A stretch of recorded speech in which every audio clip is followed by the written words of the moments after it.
jeter, une maille serrée, un granit, et c'est parti. C'est pas compliqué, on va y arriver avec nos mamies. Un micro-chip. Bonjour à tous, j'espère que vous allez bien. On se retrouve aujourd'hui pour un nouveau papa de ce petit sac très facile à faire. C'est ma petite belle-fille qui a vu la photo et qui m'a dit est-ce qu'il était possible de le faire. Eh bien écoutez, soit, c'est parti. C'est d'autant plus agréable de le faire qu'il est très approprié pour les débutantes. Nous allons commencer donc par faire un nœud magique.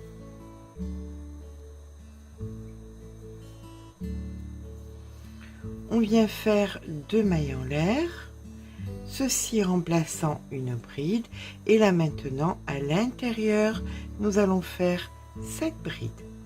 Donc 1,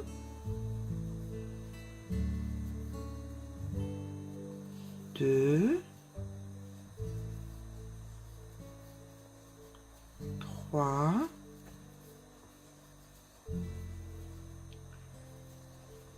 4,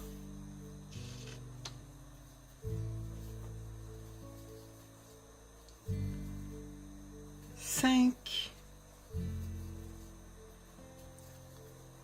6 et la 7e. Oups. Ou pas, hein, c'est possible. La 7e, qui est donc la rebelle. Voilà. Là, nous allons venir tirer sur notre fil, comme ceci, et placer notre demi-cercle. Nous allons à présent faire 3 mailles en l'air, 1, 2, 3, celle-ci considérée donc comme une bride. Dans la même maille, on vient faire une bride, parce que nous allons faire maintenant des augmentations sur chaque bride que nous avons créée. D'accord? Donc là, on considère comme 2, et donc dans chaque autre maille que vous rencontrez, vous allez venir faire une augmentation. Et je vous retrouve en fin de rang une fois que nous avons donc nos 16 brides au total.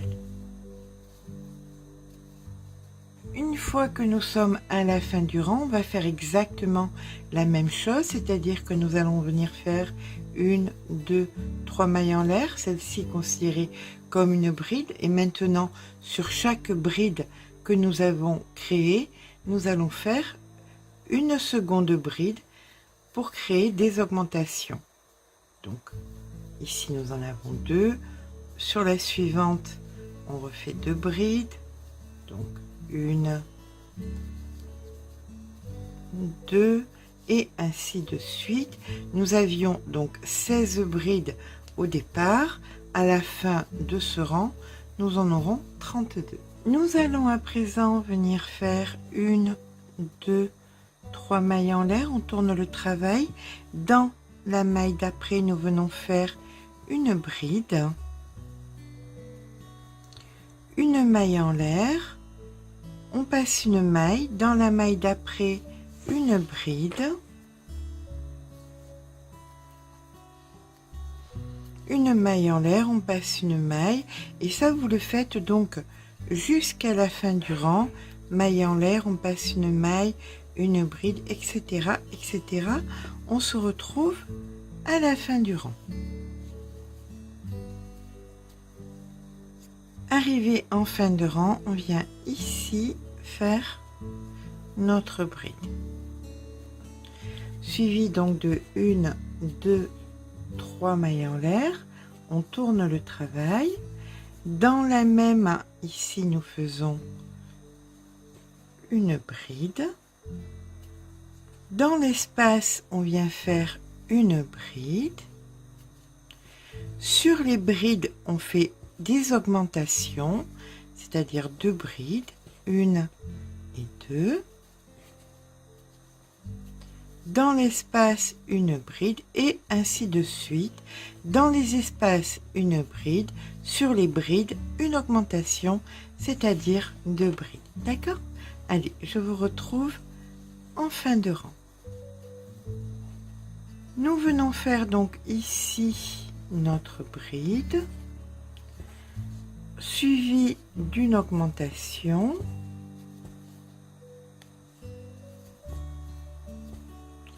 et dans la dernière maille, ici, une bride. Nous faisons à présent 1, 2, 3 mailles en l'air, et là maintenant, sur chaque bride que nous avons créée, nous allons venir faire donc des brides.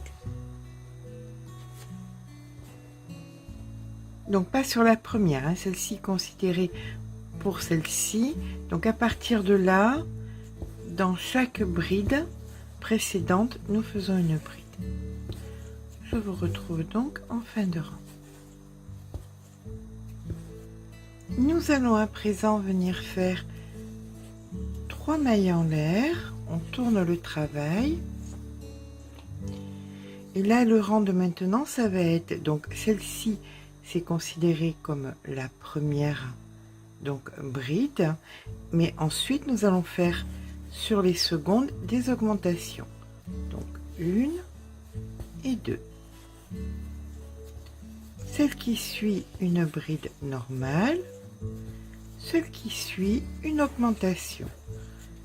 Et c'est donc les séquences que nous allons faire jusqu'à la fin du rang, une bride, une augmentation, etc., etc.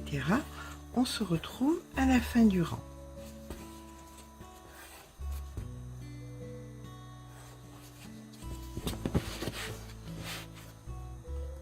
Alors, quand vous arrivez à la fin du rang, une chose qui va être primordiale, c'est que vous ayez un chiffre impair.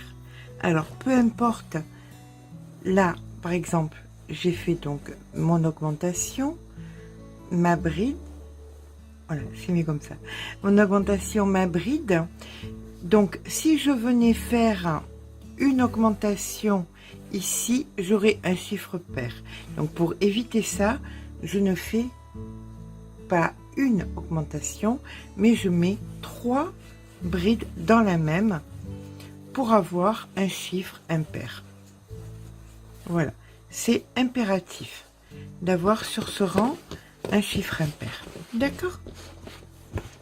Voilà ce que nous obtenons. Toujours pareil, quand vous allez faire le deuxième morceau exactement le même, il va falloir bien noter que vous avez fait la même chose. Donc vous prenez un petit papier et vous notez que au rang donc 1, 2, 3, 4, 5, 6, 7, il faut donc un chiffre impair et que vous en avez tant.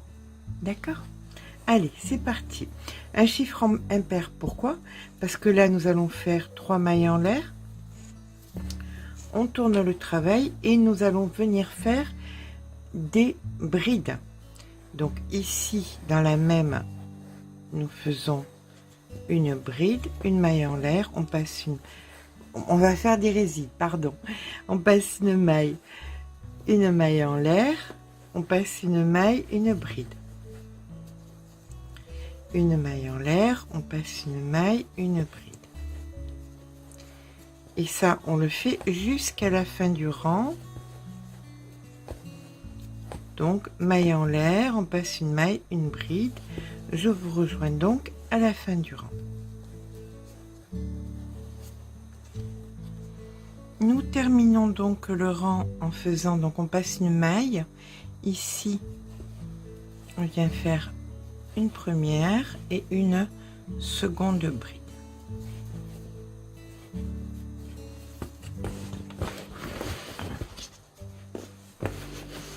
Voilà ce que nous obtenons. Allez, on est reparti. 2 mailles en l'air, 1 et 2 et 3 même, hein. On va pas économiser quand même une maille. on va pas s'arrêter à ça. On va venir donc dans la même venir faire une bride. Dans la seconde, on vient faire une bride. Et là, dans l'espace, on en fait 2.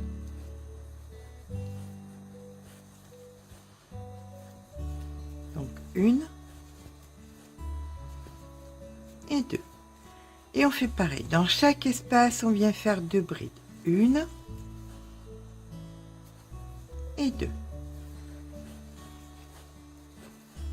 1 et 2. Mais écoutez, on se retrouve à la fin du rang quand on aura comblé tous nos espaces de 2 brides. En fin de rang, on vient donc faire ici une bride et dans l'espace ici 2 brides, de façon à être symétrique avec notre départ. D'accord? Voilà. Allez, 1, 2, 3 mailles en l'air. On tourne le travail. Voilà où nous en sommes. Et là, nous allons venir faire donc dans la première une bride. Dans la deuxième, une augmentation.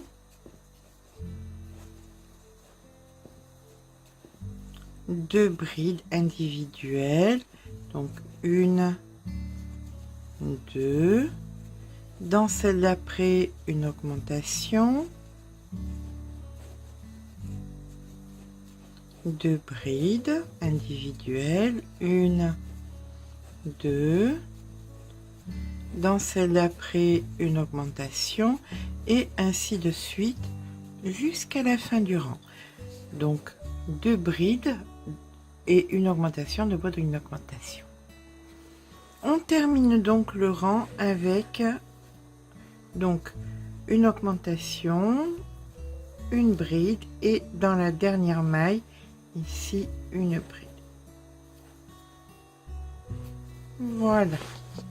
Donc voilà où nous en sommes. 3 mailles en l'air, on tourne le travail.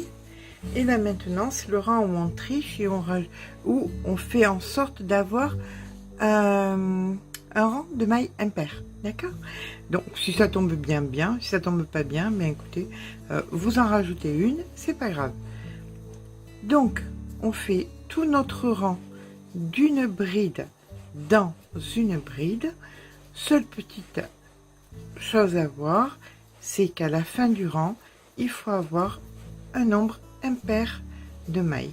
Ok, vous le savez, hein, rien d'académique là-dedans, que du crochet familial.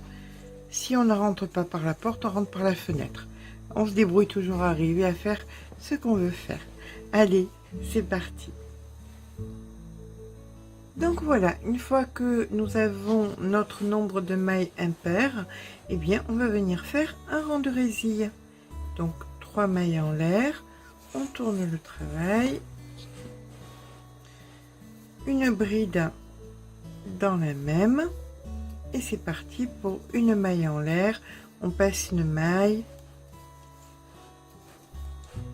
une bride, une maille en l'air, on passe une maille, une bride, et ainsi de suite jusqu'à la fin du rang.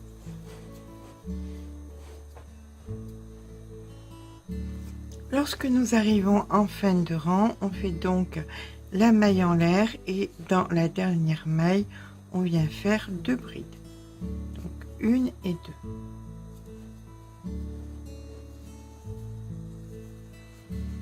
Une, 2, 3 mailles en l'air, on tourne le travail, on vient faire donc une bride ici dans la première, une bride dans la seconde, et là vous allez alterner. Dans une résille, vous allez mettre 2 brides, donc ici vous en mettez 2. Mais dans celle d'après, vous en mettez 3. Donc 1, 2 et 3. Et vous recommencez. Dans celle d'après 2, dans celle d'après 3, etc., etc., jusqu'à la fin du rang. D'accord? On se retrouve en fin de rang. Voilà, donc quand on termine notre rang, on va venir maintenant faire la partie de fond de sac. Alors on fera exactement pareil avec les deux. On fait cette partie-ci, vous en ferez une exactement pareil pour faire l'autre côté du sac. D'accord? Donc là, une fois que vous avez fini votre rang, vous venez faire une 2 mailles en l'air et maintenant vous allez venir prendre dans le brin arrière comme ceci. Voilà, et là vous allez faire toutes les mailles mais dans le brin arrière,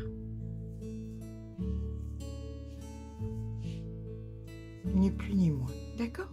Mais écoutez, on se retrouve une fois qu'on a fait toutes nos mailles en brin arrière. À de suite. Voilà, une fois que nous avons fait notre dernière bride, on va venir reprendre le bord ici parce que bon, il n'est pas très fabuleux, donc on va le faire un petit peu mieux.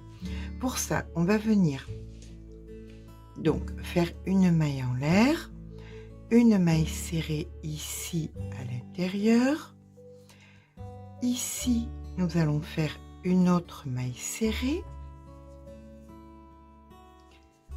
Alors, tout ça, ce n'est que des brides, d'accord? Donc, dans les brides, ici, vous faites une maille serrée. Et quand vous tirez un petit peu, vous voyez qu'il y a comme une petite maille ronde. Vous voyez? Bien là, vous faites une seconde maille serrée. Dans la grande bride, une maille serrée. Et dans le petit rond qui est juste après, une maille serrée. D'accord? Voilà. Et ça, eh bien, écoutez, on va le faire jusqu'au centre.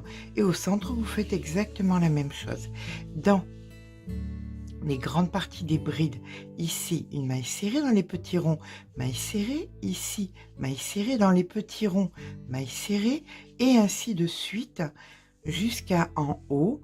Alors, moi, ce que je fais, c'est que je compte combien j'en fais d'un côté pour faire exactement le même nombre de l'autre pour que ce soit symétrique. D'accord? Allez, on se retrouve et quand on est là-haut, donc ici, avec notre dernière maille serrée.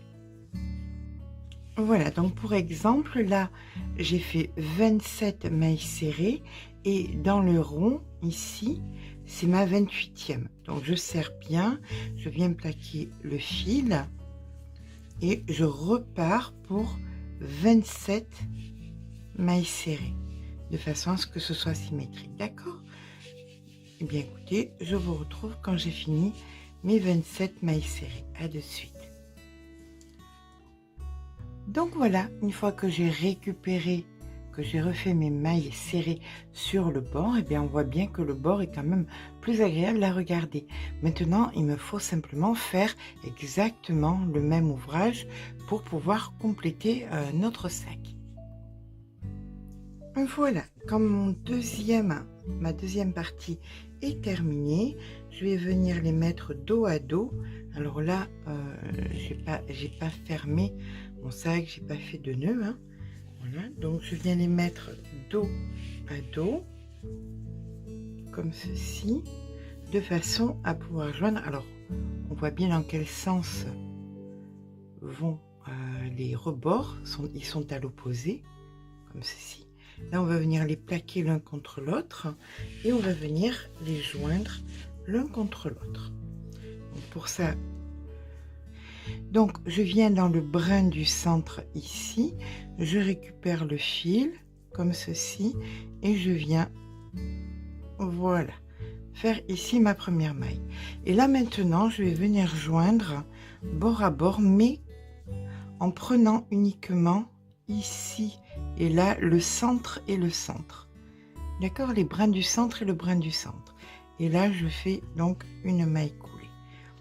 Alors, ça doit être souple parce que si on les fait serrer, ça va gondoler. D'accord? Donc, brin du centre et hop, une maille coulée, souple. Et je continue. Brin du centre et je fais une maille coulée souple. Ok? Et on fait ça donc sur la totalité de notre sac, joignant ainsi les deux parties. Voilà, je vous rejoins une fois que c'est fait de suite.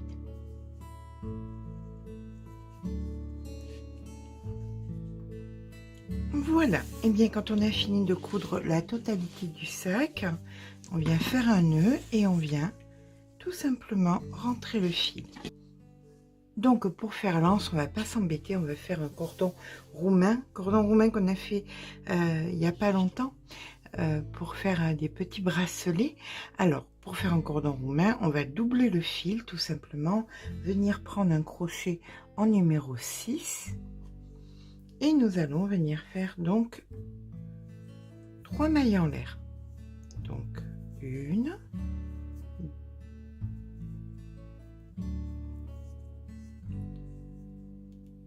2 et 3. On vient maintenant piquer dans la première et on fait une maille serrée. Voilà. Alors moi généralement j'aime bien retirer tout ce qu'il y a en bas parce que c'est pas très joli. Voilà, c'est plus joli quand on referme comme ça. Une fois que nous avons donc fait notre maille serrée, on vient tourner comme ceci et on vient dessous. Vous voyez les deux fils ici, on glisse le crochet, on fait un premier jeté, puis un second jeté. D'accord? Et on retourne encore une fois. On va donc venir glisser le fil dessous, faire un premier jeté, puis un second jeté. Et on tourne encore une fois le crochet. Et on recommence. Ici, on a nos 4 fils. On glisse dessous, on fait un premier jeté, puis un second jeté et on tourne encore une fois le crochet et l'ouvrage. On passe encore sous les 4 fils. C'est pour ça qu'il faut travailler de façon détendue, hein. On vient faire un premier jeté et un second jeté et on tourne le travail. Et là, sous les 4 suivants, on vient faire un premier jeté de façon toujours détendue, puis un second jeté. Et ça, vous allez le faire donc, personnellement, je le fais sur une 50aine de centimètres pour ce genre de sac qui se porte près sous le bras. Ça suffit amplement. Maintenant, si vous voulez un sac bandoulière, vous continuez plus encore. D'accord? Allez, je vous rejoins quand ma bandoulière est faite. Voilà, une fois que j'ai fait mon anse, je vais venir la coudre, tout simplement. Alors, ici, je viens stopper mon travail. Hop.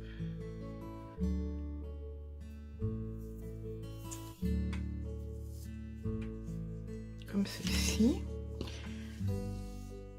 Et je vais venir donc la coudre ici, au bord du sac et ici au bord du sac. Donc à l'aide d'une aiguille et d'un fil, je viens positionner donc mon anse et là par contre je vais bien coudre bien fortement parce que bon j'imagine que va y avoir des choses peut-être parfois un petit peu lourdes dans ce sac. Donc j'ai pas envie d'être déçue par le fait que j'ai pas anticipé les choses. D'accord? Allez, voilà. Donc là, je vais bien faire une bonne couture sur 2-3 cm. Vous voyez, 2 cm à peu près. Je vais bien coudre fortement mon anse d'un côté et de l'autre. Donc voilà, une fois que nous avons cousu l'anse, on va venir mettre des petites franges. Alors, moi j'ai choisi 30 cm. Voilà. Et on va venir les mettre, vous voyez, ici. Donc en bas, on récupère le fil une fois qu'il a été plié en deux. Et voilà, on vient mettre une frange comme ceci. Et donc là, vous en mettez tout le long, autant que vous voulez. Une fois que c'est fait, on se retrouve. Donc voilà, une fois que j'ai mis toutes les petites franges, j'ai mis le petit bouton aussi, un petit bouton. Je vais faire simplement une chaînette de quelques centimètres, vous voyez, pour venir comme ceci, et je vais la coudre ici. voyez, donc pas besoin qu'elle soit bien grande, une dizaine de centimètres grosso modo. Donc par contre, je prends un crochet un petit peu plus petit. Donc je fais ma petite chaînette.